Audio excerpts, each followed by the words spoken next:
30 నాణ్యాలకే ప్రేమను అమ్మేశాడు. ఈరోజు సువిశేషపట్నంలో మనం యోధా యొక్క స్వార్థ బుద్ధిని చూస్తున్నాం.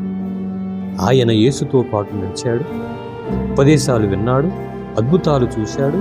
అయినా తన స్వార్థం కోసం యేసును తాకట్టు పెట్టాడు.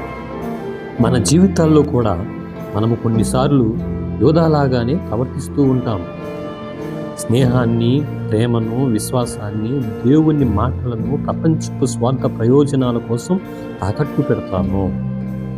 ఈరోజు మనం మన హృదయాన్ని పరీక్షించుకుందాం. నేను ఏ రూపంలో యేసు ప్రభుని అప్పగిస్తున్నానో? నా స్వార్థం కోసం దేవుణ్ణి మర్చిపోతున్నానా? యోధా చేసిన తప్పును మనం పునరావృతం చేయకుండా ఈ పవిత్ర వారంలో యేసు పాదాల వద్ద పశ్చాత్తాపంతో తలవంచుదాం.